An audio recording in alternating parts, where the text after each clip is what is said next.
had spent a few days in Austin visiting friends. I live in Louisiana, so it's sort of an all-day drive.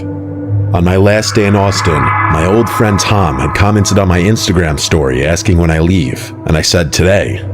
He told me he lived an hour outside of Austin, which was actually in the direction home for me.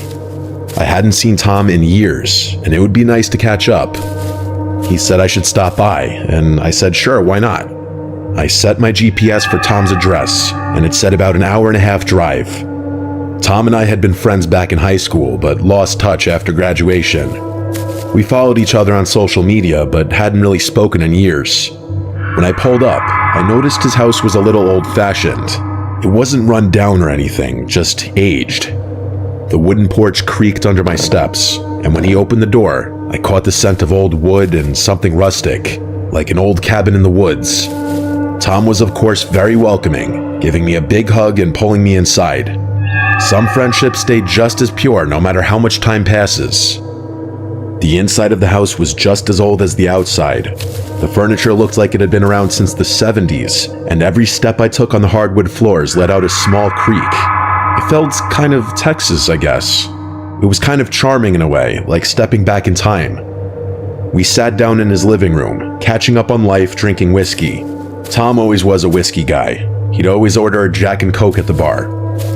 It was like 5 p.m. by this point. One drink turned into two into three, and before I knew it, I was pretty drunk.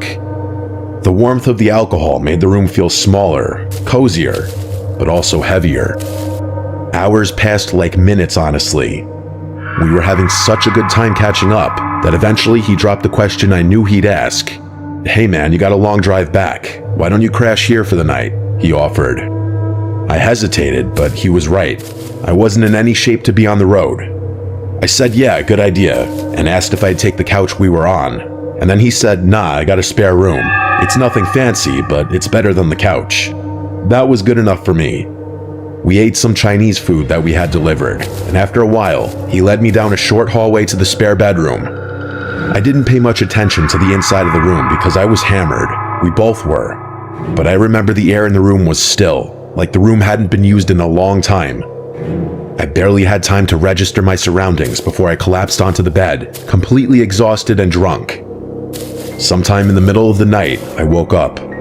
My mouth was dry, my head was spinning, and the room was dark, except for a little bit of moonlight sneaking in through the blinds. That's when I saw it.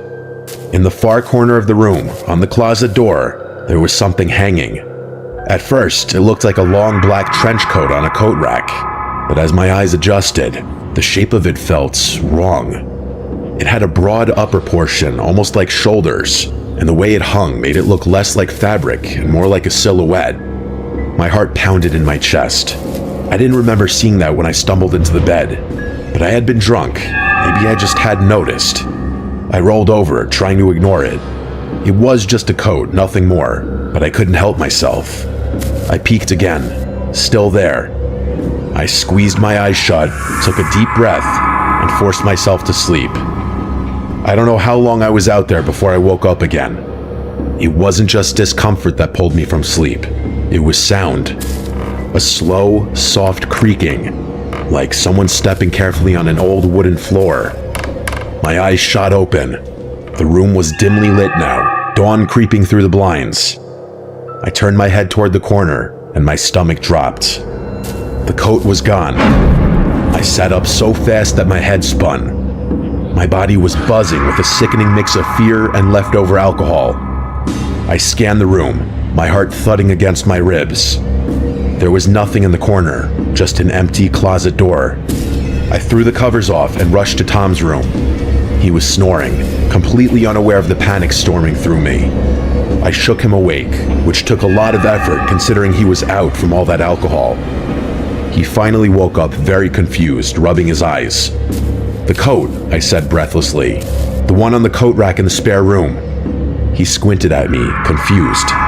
"What coat?" he said. "The black trench coat, the one that was hanging on the closet door. It looked like a person almost." Tom sat up, looking more awake now. "I don't own a trench coat, man. I don't even have a coat rack in that room," he said. I stared at him, waiting for him to say he was messing with me, that this was some kind of joke. but his expression stayed serious. "Come look," I said.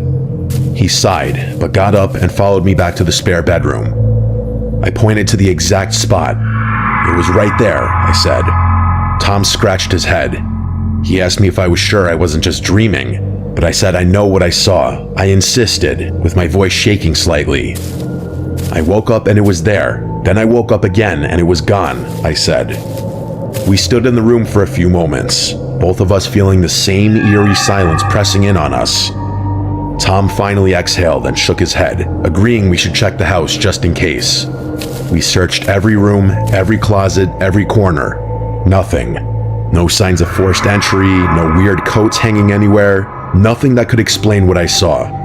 Eventually, Tom tried to convince me that maybe I had been in some kind of half-dream state, seeing things that weren't there. I wanted to believe that, really. I didn't want to think about the alternative. As soon as the sun was fully up, I grabbed my stuff, said goodbye, and hit the road. I almost felt guilty leaving him alone after that. The whole drive back to Louisiana, my mind kept circling back to that moment, waking up to that coat-like figure staring at me from the corner, the way it was just gone in the morning. Maybe Tom played a cruel prank on me, but to this day he's never admitted to anything, so I doubt that.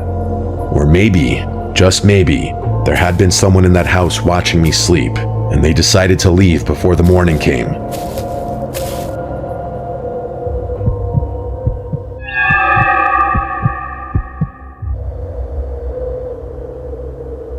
This happened to me when I was 18 years old. I was on a trip with my parents and a friend of mine, whom we can call Anna. This story takes place in Sweden when we were on a road trip. My parents, Anna, and I were going on a domestic trip, and we had an 8-hour drive from home. The plan was to visit a theme park and stay at a campsite, but we hadn't booked one. The day came, and we arrived in the city where the theme park was located, but we planned to visit it the next day, so we needed a place to sleep. Since we had brought tents in our car, my dad searched online for a nearby campsite. He found one that seemed good and close by, so he called the campsite. Unfortunately, that day coincided with a big soccer tournament, and the campsite was fully booked. Since we hadn't reserved a spot in advance, there was no space left for us. My dad called around, but we couldn't find any campsites that were reasonably priced and near the theme park. Our only option was to find a camping spot in nature. We set the GPS to the nearest parking area in a forest to avoid parking fines. Eventually, we found a spot in a nature reserve. When we arrived, there were some people around, so we asked if it was okay to set up our tents there and whether it was a good place to stay. A woman who was hiking told us it was a good place to sleep and that there were no parking attendants. Based on that, we decided to sleep in a small, lonely gravel parking lot. We were surrounded by forest, and a 10-minute walk away was a beach. At first, we considered setting up our tents on the beach, but something told me it would be better to camp in the parking lot. As we got out of the car to set up our shelter for the night, I noticed a lone car parked further away in the lot. It looked like it was in bad condition, and there was no one inside. I found it strange because it was already evening, so there were no more people at the beach or hiking in the woods. However, I didn't think too much about it at the time. I helped my parents set up our tents. They were sleeping in one tent, while Anna and I shared the other, with both tents placed close together. After struggling to build them, we finally finished. Anna and I made our tent cozy, watched YouTube, and ate snacks. By this time, it was around 11 p.m. We wanted to sleep at a decent hour so we wouldn't be too tired the next day. After a while, around midnight, we decided to sleep. At this point, my parents were already asleep in their tent. Anna and I were scrolling through TikTok when we suddenly heard a metallic sound from the parking lot.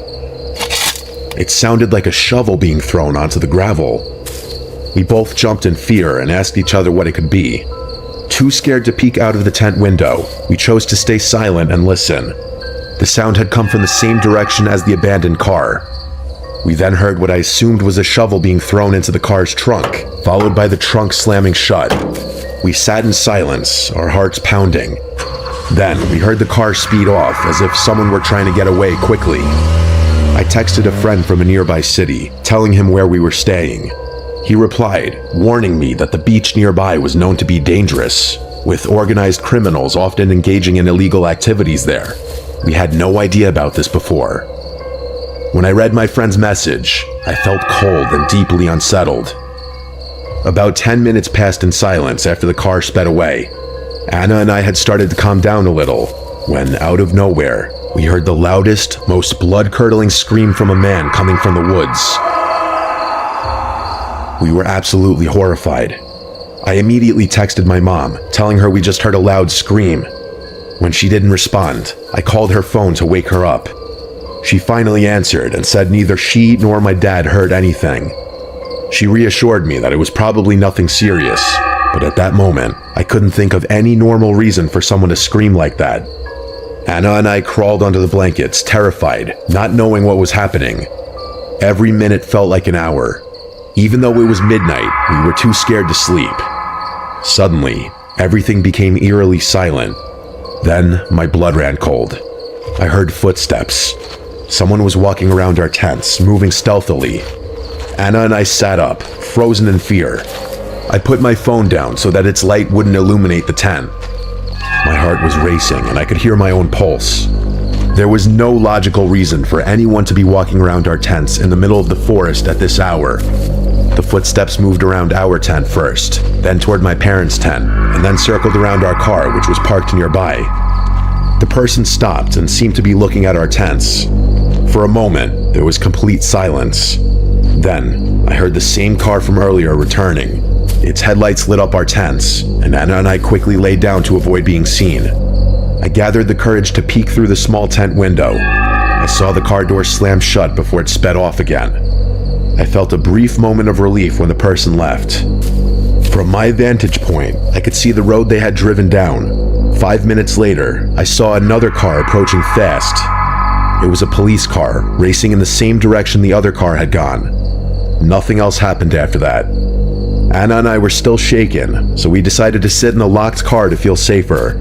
I stayed awake until around 5 a.m., keeping watch over the forest, while Anna eventually fell asleep beside me.